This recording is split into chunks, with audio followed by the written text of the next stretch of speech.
Hello, namaste. This is me, Praveen Adhikari, and you are welcome to my YouTube channel, AdhikariTales. Today, I am going to talk about my US F1 visa interview experience. Yes, I am making this video in English because I know people all around the world want to know what are the questions asked at the visa interview and how do the interviewees feel at that moment. I know I'm going to make thousands of grammatical errors, but I don't care. I just want to express how I felt and provide you some information regarding the US F1 visa interview. At the end of this video, I'll share some ideas about the US F1 visa interview and visa interview in general. So please stick to the video till the end. It will be very important to you. I know you all are waiting for US F1 visa interview. So this video is going to be very important and fruitful to you. So without any delay, let's start the video.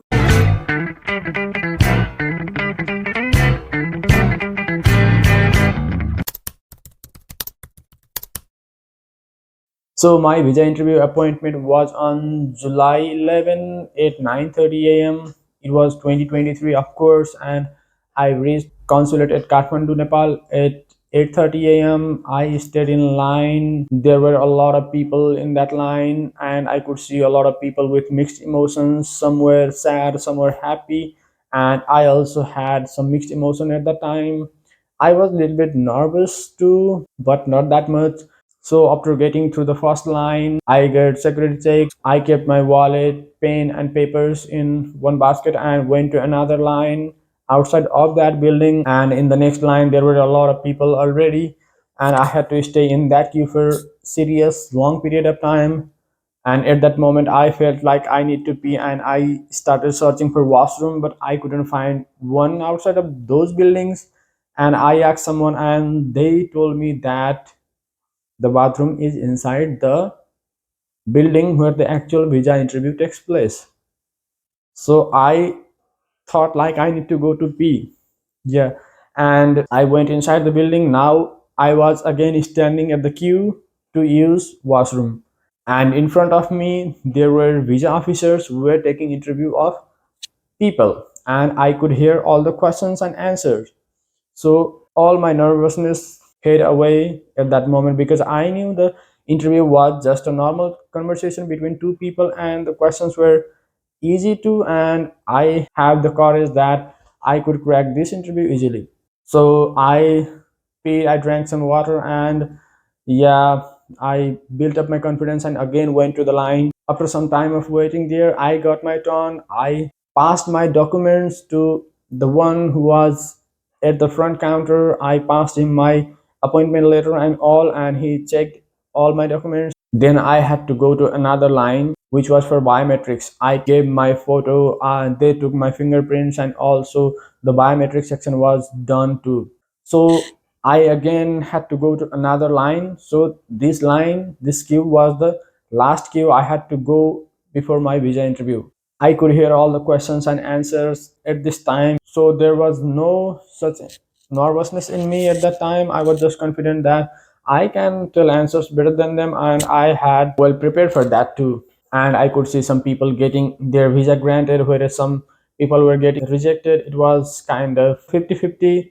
About half of the people were getting their visas and half of them were getting rejected. But I had the strong feeling that I will get my visa granted. So after some time I got my turn and I passed all my documents to him. I passed I-20, my passport, and my bachelor transcript. He went through those documents and asked me, how did you find this university? So this was the first question he asked to me, how did you find this university? Yeah, you guys already know this question is common and is asked many times. So I told him the answer about how I found my university. This was easy. I told him I was searching for universities providing masters in forestry, and I found this university. I went to the website of this university.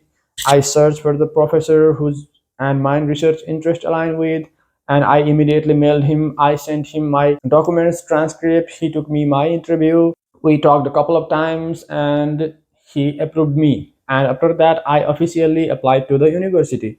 So that was the answer I told him, and it was easy for me because that was the process I did to get my university, to find my university and professor. And after that, in the middle of nowhere, he asked me, "Are you married?" I was shocked for a moment, and I said, "No, officer, I am not married." Yeah, I had heard people saying you might get weird questions in middle of nowhere, and I got to that was, "Are you married?" And please, you also be concerned about this kind of weird question in between some serious questions. So that was the second question for me. And the third question he asked me was, "What is your GPA in your plus two?" I told him, this is my percentage in my plus two. Again, he asked me, "What is your GPA in your plus two?" And I again said him, "This is my percentage." The officer seemed a little bit confused in that, because in our time there was not the provision of GPA. So I said him the percentage twice, and he asked me, "Do you have a document of that?" And luckily I had taken my plus two transcript along with me. I immediately gave it to him, and he went through all those documents once again. He checked my plus two transcript as well. So I want to request you to all that, please don't forget to bring your important documents. Take your plus two bachelor level transcript with you whenever you are going for your visa interview, especially for master's student. If you are trying for bachelor, take your SLC and or SEE and plus two level certificate with you. You might get asked for those certificates at any time, so don't forget to take those with you. And at that moment, he was keeping my passport in the pile of other passports there. At last, he asked me, "What are your plans after graduation?" So you all know this is the most common questions in US F1 visa interview. I also got asked this same question, and you all have planned for this question too. So I simply said, "Yeah, officer, I will do my masters. I'll return back to Nepal and I'll work in this field." And then he said me, "I am granting you the visa." That was the happiest moment. I got so happy, and I said, "Thank you so much, officer. You made my day." And I left the office.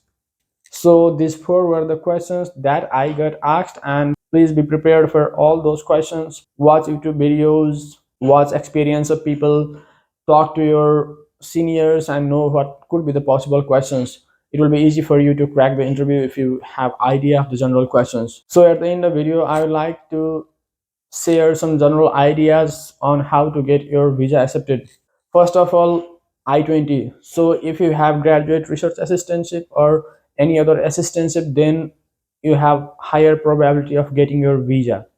So try to do that first of all. If you are applying for masters, please try to search graduate research assistantship, so the visa officer won't have to think about your financial situations, because graduate research assistantship covers all your living expenses, your tuition, your insurance, and all.